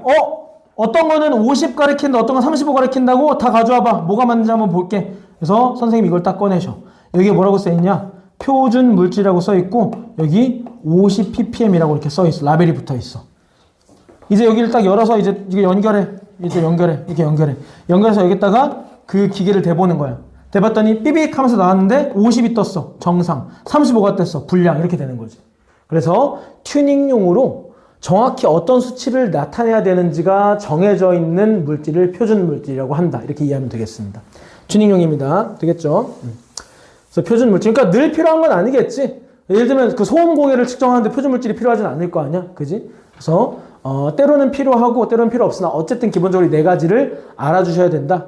의미는 뭐다? 생활 편의와 의사소통을 위함이다. 되겠죠? 자, 측정 표준도 이렇게 하면 끝나게 되고요. 그래서 그 외에 다른 것도 있어. 혈당량을 나타내는 단위도 정해져 있고 다 외우실 필요는 없어요. 아까 얘기했던 킬로미터 per hour, 시속 얼마다라는 것도 사회적으로 약속이 돼 있고 혈당량도 약속이 돼 있고 소음공해 데시벨로 측정한다도 약속이 돼 있고 대기 오염 농도도 약속이 돼 있고 등등등이 약속이 돼 있어요. 오케이? 그래서 그런 것들 모두 뭐라고 한다? 측정 표준이라고 한다. 되겠니? 자, 그 다음 세 번째 마지막입니다. 이 챕터의 마지막.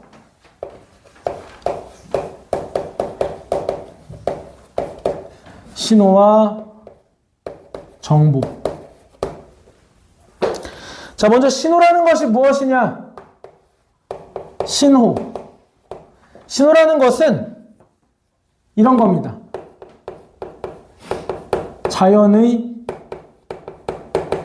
변화, 증거 이런 느낌으로 받아들여 보자. 정의는 아니야. 정확한 정의는 아닌데 자연이 변화했다. 어떤 현상이 일어났다라는 증거. 신호가 곧 그 증거야. 되겠어? 신호는 자연현상이 뭔가가 일어났다라고 하는 증거입니다. 되겠죠? 자, 이것을 우리가 검출할 수 있겠지만 우리가 눈으로 확인할 수도 있고 귀로 들을 수도 있고 만져질 수도 있고 맛볼 수도 있고 냄새도 맡을 수 있겠지만 이런 것들을 신호를 정보로 바꾸기 위해서는 많은 양의 데이터가 필요하고 우리가 필요한 것을 추출해야 되며 일부 가공도 해야 돼. 그러기 위해서는 인간의 신체로는 한계가 있겠죠. 데이터를 축적하고 저장하고 일관성 있는 가공을 갖춰야 돼. 그지? 그러기 위해서 뭘 거쳐야 된다?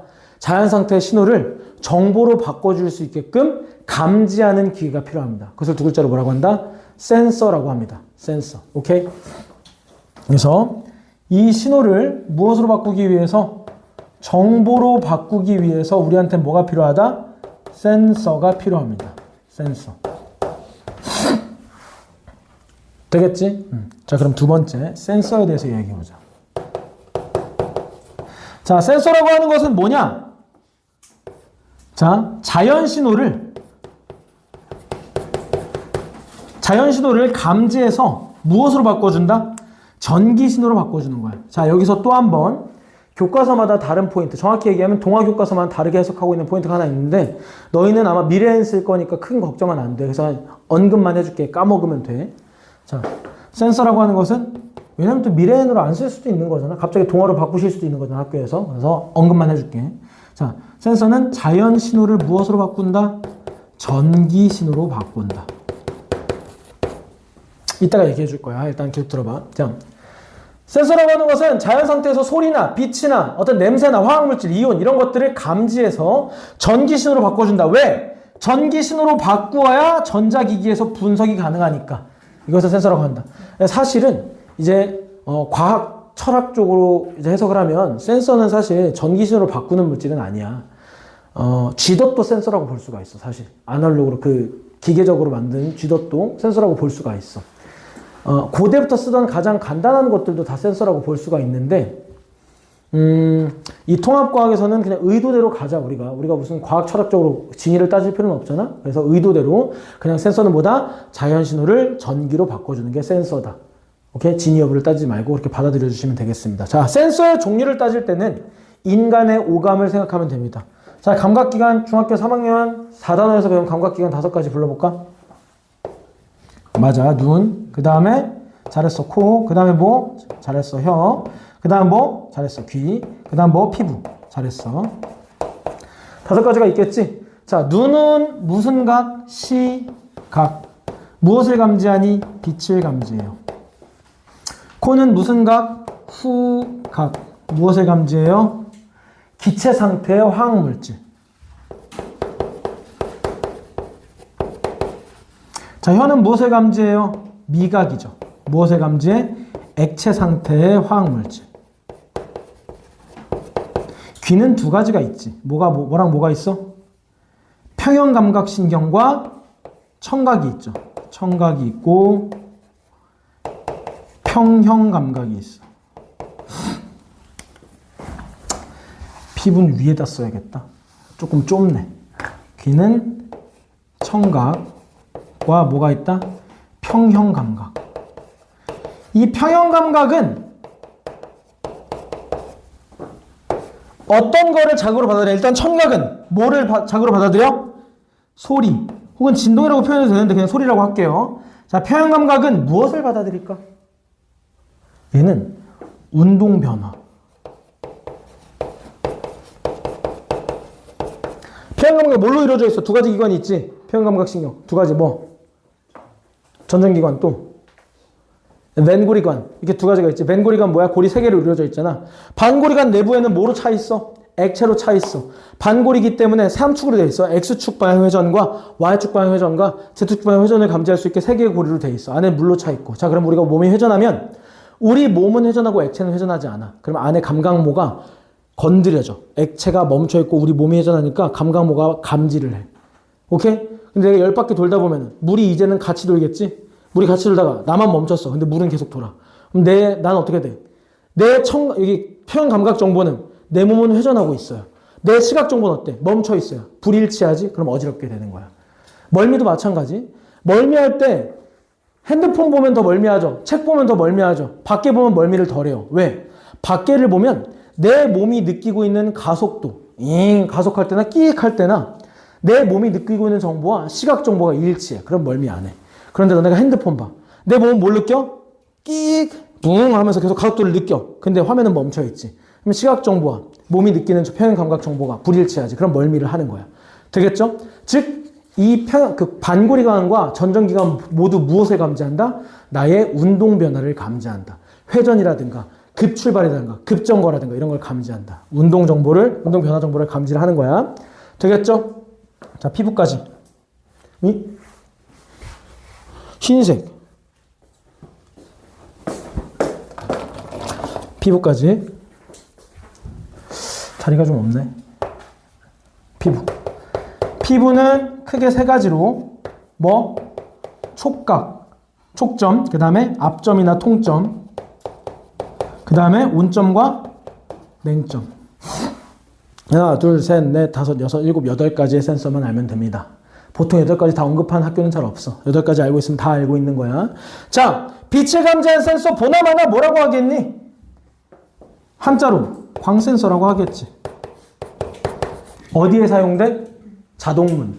자동문은 어떻게 돼? 밑에 딱 쓰면은 사람 온 거 감지하잖아. 적외선을 쏴. 튕겨져 가.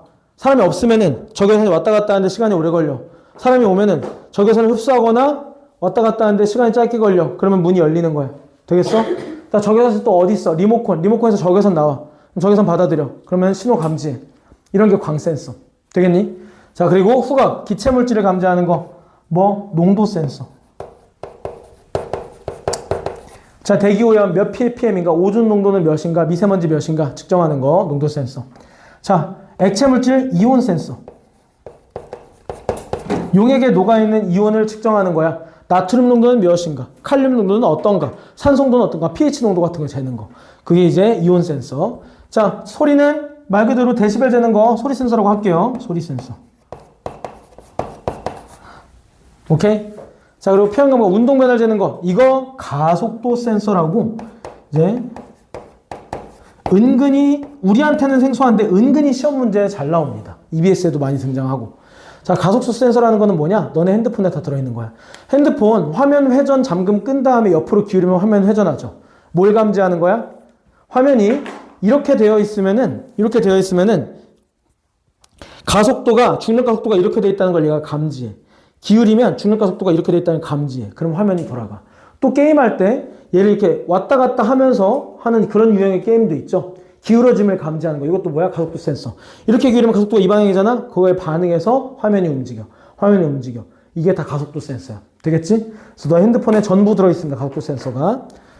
자, 표현감과 운동 변화를 감지하는 가속도 센서. 자, 피부 촉감. 너희 핸드폰 터치 스크린. 그지?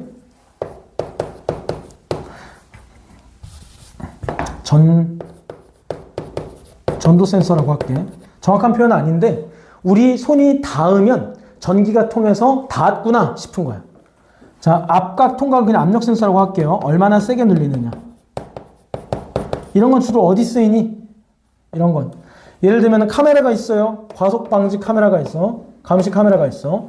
카메라가 있는데 여기에 압력 센서가 있어. 여기 압력 센서가 있어. 그럼 자동차가 여기를 통과해. 그리고 여기를 통과해. 걸리는 시간을 측정해. 두 개 압력 센서를 걸리는 시간을 측정해. 너무 빨라. 그럼 과속이야. 찰칵 찍는 거야. 근데 충분한 시간이 흐르고 압력 밟았어. 그럼 어떻게 되는 거야? 충분한 시간이 흘렀네. 적당한 속도를 지키고 있네. 안 찍어. 이렇게 되는 거야. 요즘엔 안 써요. 요즘엔 이거 안 쓰는데 과거에 이렇게 쓰는 게 부정확해요. 과거에 압력 센서는 다른 것도 있죠. 너희 뭐 있어? 스프링. 요즘엔 너희는 없을 텐데 나는 어렸을 때 스프링 체중계를 썼었거든. 그지? 근데 지금은 그냥 올라가면 제주잖아. 이런 거 압력 센서 다 활용하는 거야. 되겠죠? 그리고 또 소리 센서에 뭐도 있냐면 너네 아버지나 그러니까 그 어머니나 아버지 차 타면 주차할 때 삑삑삑거리잖아. 뒤로 너무 가까이 되거나 앞으로 너무 가까이 삑삑삑거리지. 그게 다른 게 아니라 앞에 초음파 센서가 있어. 초음파를 쏴. 금방 돌아와. 그러면 물체가 가까이 있음. 갔는데 늦게 돌아오거나 안 돌아와. 그러면 앞에 장애물이 없음. 이렇게 측정하는 거야. 되겠지? 그래서 자, 온대는 그냥 뭐야? 온도 센서지. 체온계. 전자 체온계. 온도 센서. 되겠죠? 자, 센서가 엄청나게 중요하진 않지만 한 시험 범위에서 한 2문제 정도가 나올 거야. 중간고사 볼 때. 아, 너네는 더 적게 나오겠다. 범위가 워낙 넓어가지고. 아니구나. 과목 2개로 나누기 때문에 2문제 정도 나오겠다. 센서에서 2문제 정도 나올 텐데 막 엄청나게 어렵거나 중요하진 않아요. 그냥 예시 정도만 조심하면 돼. 학교에서 이상한 예시를 들어줬으면 기억을 해줘야겠지. 아니, 여기서 너희가 왜 이렇게 모이니? 그냥 알고 있는 거잖아. 저스 노우잖아. 중3 과정 다 거쳤잖아. 바보 없잖아, 여기에. 그러면 뭐 알고 있어?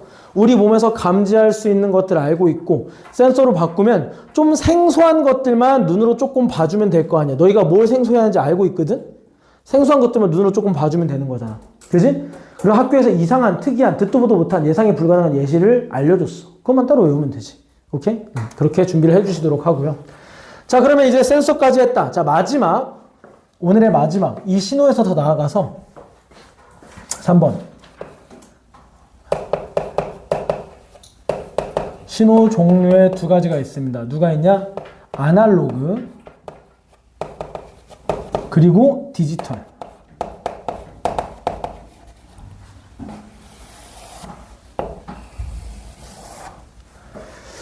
그 선생님처럼 이제 나이 든 사람들은 어렸을 때, 대학생 때, 20대 때 마음에 드는 이성이 있으면 번호 좀 달라고 했는데 요즘에는 너희보다 한 5살, 10살 많은 성인들은 인스타 아이디를 달라고 하잖아. 그지? 근데 외국인들은 만약에 번호 좀 주세요를 영어로 하면 뭐라고 할 것 같아? 뭐 can I get your number 막 이런 식으로 얘기를 할 수가 있잖아. 근데 넘버라고 안 한대. digit이라고 한대. digit. 넘버라고 하면은 이런 거야. 그러니까 너무 문어체야, 문어체. 표준어야, 표준어. digit이 뭔가 구어체야. 실제로 말하기에 사용하는 거. 그래서 이게 숫자라는 뜻이래. 뭔가 이거를 154라고 읽으면은 넘버인 거고 154라고 읽으면 digit인 거야. 좀 이런 느낌도 좀 있고. 아무튼 digit을 달라고 한대. 젊은이들이. 오케이? digit 무슨 뜻이다? 숫자다. 디지털은 뭐다? 숫자로 표현된 이런 뜻이야. 되겠지? 그러니까 아날로그는 그거에 반대된 숫자로 표현되지 않은 자연스러운, 자연 그대로의, 원본 그대로의 이런 느낌이야. 웨이브야, 웨이브. 얘는 뭐야? 딱딱딱 각져서 1, 0, 0, 1, 1, 0, 1 이렇게 표현된 거야. 되겠지? 자, 그래서 적합한 키워드를 다 적어볼게요. 밑에다가. 자, 아날로그는 자연 상태. 원본이야, 원본. 반면 디지털은 뭐야? 가공된 거야. 가공된 거. 오케이. 자, 아날로그는 부드러운, 연속된 신호라고 하면 디지털은 불연속적인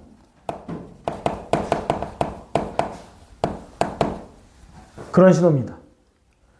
디지털은 뭐니까 0과 1로 이루어져 있으니까. 그래서 파형을 그려보면 아날로그가 자연 상태를 이렇게 기록했다라고 하면 디지털은 어떻게 기록하는 거야? 1, 0, 1, 1, 0, 1, 0, 0, 1 이런 식으로 1, 0, 1, 1, 0, 1, 0, 0, 1 이런 식으로 기록하는 게 이제 디지털이야. 정보를. 컴퓨터는 온오프밖에는 몰라. 온 하면 1, 0 하면 오프 이렇게 온오프로 모든 것을 판단한단 말이야. 이 회로가 연결되어 있으면 1, 회로의 전류가 안 흐르면 0 이렇게 모든 것을 판단한단 말이야. 아무리 인공지능이 발달해도 그건 똑같아. 0, 1밖에는 안 돼. 0, 1을 복잡하게 짜서 인공지능이 되는 것 뿐이지. 되겠죠? 자, 그럼 마지막으로 장단점을 봐야겠죠? 가장 중요한 것은 아날로그 신호는 자연 상태 그대로의 신호기 때문에 가공되지 않았고 우리가 눈으로 보는 것, 귀로 듣는 것, 맛보는 것, 냄새 맡는 것 모든 것이 다 아날로그 상태야. 원본이잖아.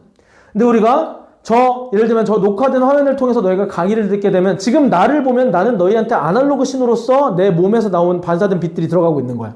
근데 녹화된 화면을 보면은 똑같은 모습이 보여도 무슨 신호가 들어가는 거야? 디지털 신호가 들어가는 거야. 그지? 너희가 좀 시력이 좋으면 또 이렇게 얘기하면 좀 부끄럽지만 내 피부에는 모공이 더 보일 수도 있겠지만 저 화면으로 보면 안 보이게 되겠지? 그지? 그래서 그런 차이가 화질의 차이가 생기는 거야. 왜? 디지털은 가공되었고 세세한 디테일들이 획일적으로 0 아니면 1로 무마되었기 때문에. 되겠어? 그럼 장단점을 한번 훑어보자. 아날로그의 장점은 방금 얘기했듯이 뭐가 있어? 자연스러움에 있어. 그지? 퀄리티가 좋아요. 정보의 퀄리티가 좋아. 그리고 원본 보존이야. 원본 보존. 그러나 단점은 뭐가 있겠어? 그러다 보니 용량이 너무 커. 용량이 너무 커요. 그러다 보니까 뭐가 힘들어? 저장이나 전송이 불편합니다. 너무 용량이 커서. 주로 이제 너희가 녹음기로 녹음하거나 웨이브 파일, 음성 파일 중에서 웨이브 파일이 이런 거에 해당돼요. 그나마 웨이브 파일도 물론 디지털이야. 하지만 그나마 원본 보존이 많이 돼서 용량이 큰 게 웨이브 파일이야. 이거를 용량을 확 낮추면 뭐가 되는 거야? MP3 파일이 되는 거야. MP3 파일은 팍팍 깎아서 우리 귀에 잘 안 들리는 음역대 있잖아. 그지? 예를 들면 우리가 가청 주파수가 만약에 지원해 볼게. 50에서 한 1만 정도. 가청 주파수가 50에서 1만 정도 된다고 쳐봐. 그러면은 0에서 70 정도랑 8000 정도 넘는 건 다 잘라내는 거야. 용량을 줄이기 위해서. 그지? 우리는 가청 주파수가 50에서 1만인데도 불구하고 MP3로 자르면 100에서 8000 정도만 듣게 되는 거야. 듣는데 큰 무리는 없어. 주요 가청 주파수는 다 살아있기 때문에. 근데 자연스러움이나 음질이 좀 떨어지게 느껴져. 왜? 그 위에 50에서 100 사이, 그 다음에 8000에서 1만 사이를 채워주고 있었던 음질을 잘라버렸기 때문에 조금 비는 사운드, 훼손된 사운드가 들리게 되는 거야. 그런 과정이 바로 디지털화시키는 과정이야. 되겠니? 필요한 것만 자르거나 굉장히 단순화시킨다 이런 얘기야. 그럼 장단점을 써보자. 당연히 장단점은 이 위아래를 바꾼 거겠지. 장점은 뭐가 되겠어? 용량이 작다. 저장 전송이 편리하다. 그래서 용량이 작은 바람에 저장과 전송이 용이하다. 그럼 단점은 당연히 뭐겠어? 얘의 장점이 없는 것이 얘의 단점이겠지. 자, 질이 낮아요. 음질이든 화질이든 뭐든 낮아. 그리고 원본이 손실된 상태야. 원본이 손상된 상태입니다. 되겠죠? 또 디테일하게 보면 장점, 단점들이 더 있는데 제일 중요한 장점과 단점은 이 정도입니다. 되겠어? 오케이? 요렇게 하면 모든 게 끝나게 되는데 아까 얘기했었던 동화교과서에서만 다르게 표현되는 거 하나를 알려줄게. 자, 우리가 자연상태의 신호가 있어요. 이것이 정보로 바뀔 때 일단 이 신호를 뭐로 받아들여야 돼? 전기 신호로 바꿔주고 전기 신호를 다시 가공을 해줘야 돼. 원래는 그런데 동화교과서를 빼면 미래인이든 뭐 비상이든 뭐 여기든 저기든 천재든 여기서 전부 다 그냥 신호가 센서를 거치면 전기 신호가 된다는 것은 인정해. 이것은 인정하지만 전기 신호부터 벌써 디지털이라고 주장해. 전기 신호가 디지털이라는 사실은 그렇지가 않거든. 근데 대부분 교과서에서 그렇다고 하니 어떻게? 우리 점수 내야 되는 우리 입장에서는 그런 줄 아는 거지.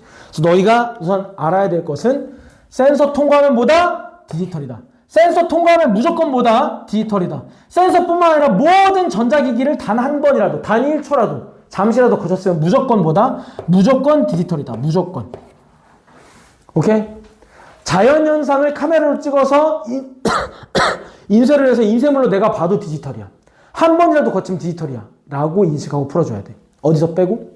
동화교과서에서는 뭐라고 했냐면 센서에서 전기 신호까지는 아날로그인데 얘가 진짜 디지털로 되기 위해서는 ADC라는 장치를 거쳐야 된다라고 표현하고 있어. ADC는 뭐냐면 아날로그 투 디지털 컨버터야.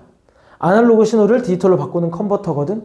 아날로그 신호인 전기 신호를 디지털 신호로 바꿔주는 이거를 거쳐야 디지털이다 라고 동화교과서에만 얘기하고 있어. 근데 너희는 아마도 올해도 미래인일 확률이 크기 때문에 내가 방금 한 얘기는 까먹었지? 기억 안 나지? 무조건 뭐다? 센서 통과하면 전기 신호고 무조건 뭐다? 무조건 디지털이다. 무조건 디지털이다. 알겠어? 전자기기 한 번이라도 통과하면 디지털이다. 되겠지?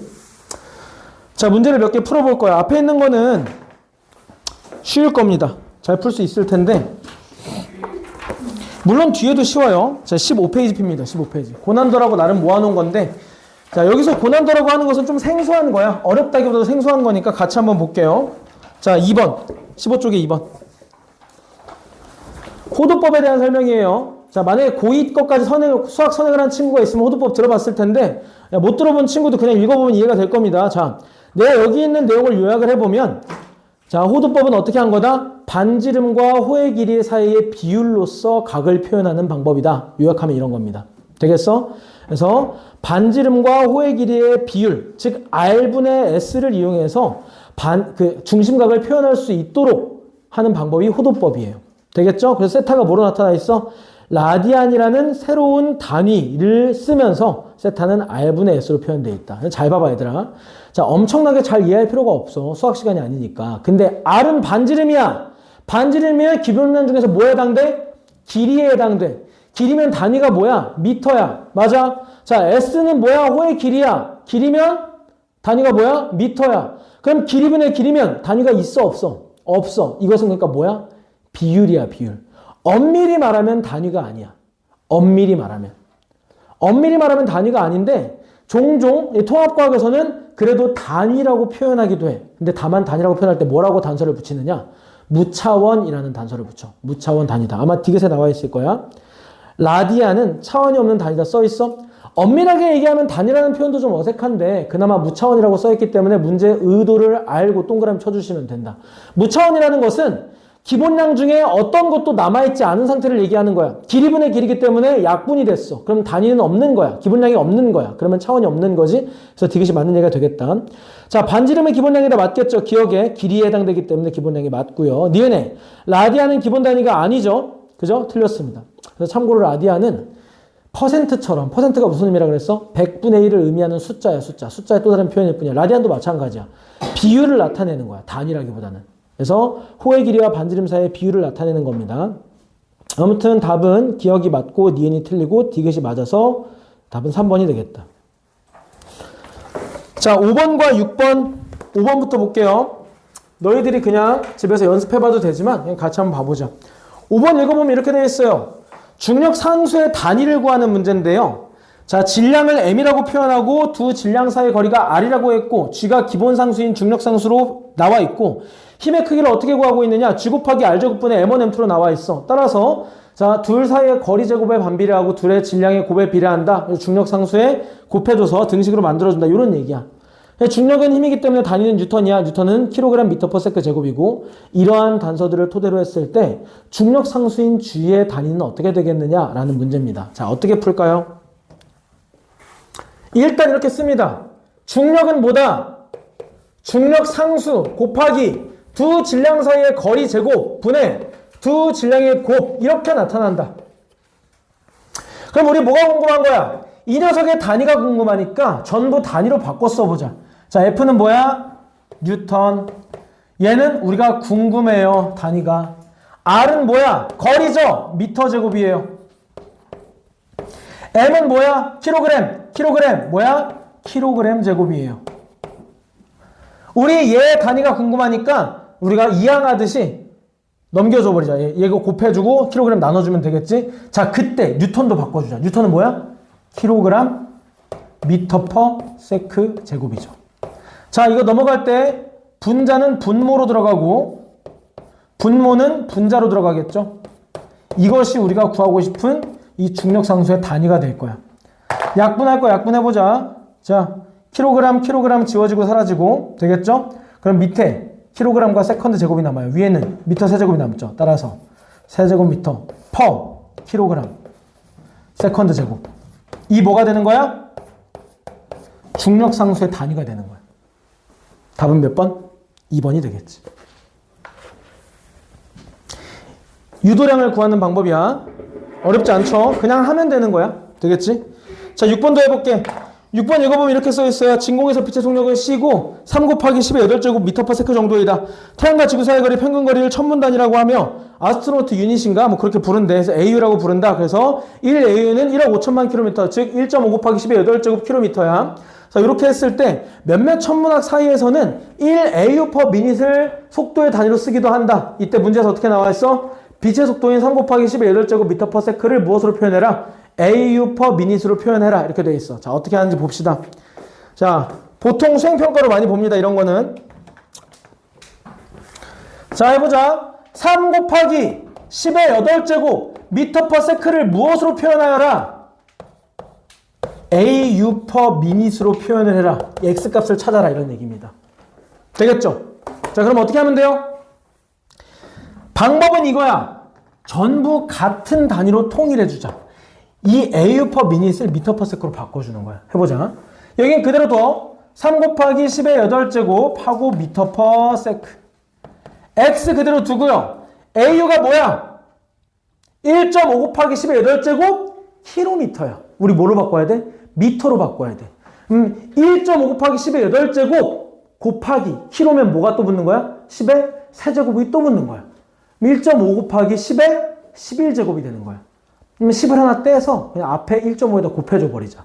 그러면 15 곱하기 10의 10제곱으로 예쁘게 떨어지겠지.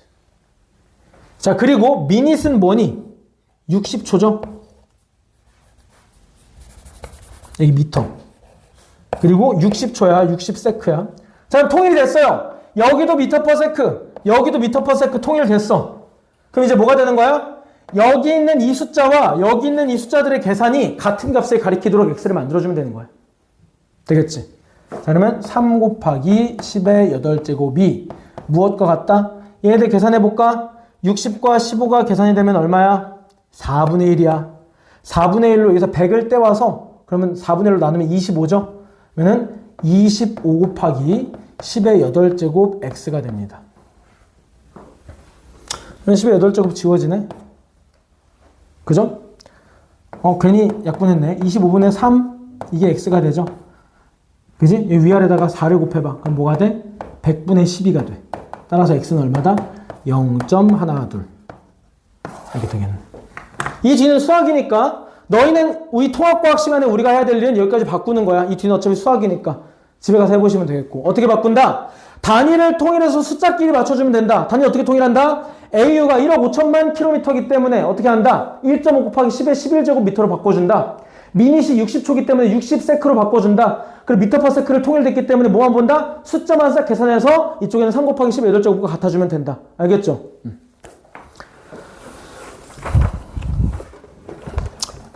자, 9번만 하자. 지금 다 시간 다 됐는데 9번까지 하고 마무리할게요. 9번이 문제가 어렵지 않은데 오답률이 꽤 높아서 그냥 같이 볼게요. 다음은 가정용 가스 누출 차단기에 대한 설명이다.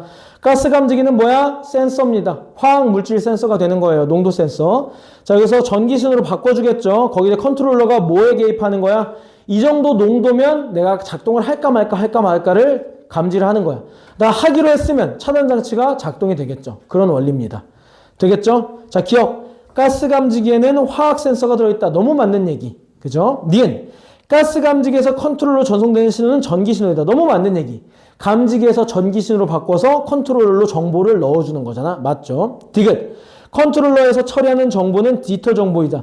요게 만약에 동아교과서였다면 다를 텐데 너희는 딱 까먹으라 그랬지? 무조건 뭐야? 전자기구 통과했으면 무조건 뭐? 무조건 디지털. 오케이? 컨트롤러에서 처리하는 정보는 디지털 정보이다. 맞죠? 가스 감지기를 통과했으니까. 되겠죠? 답은 5번이 되겠습니다. 자, 숙제는 고난도까지 해오도록 하자. 어려운 거 아니고 앞에 봐가면서 풀면 금방 하니까 11번 같은 괴랄한 문제도 있지만 답은 17페이지까지. 여기까지 합시다. 자, 내일 안 오는 친구 있지 않냐, 하나? 통과 못 만드는 친구. 너야? 어? 내일 새로운 거 나눠줄 거야.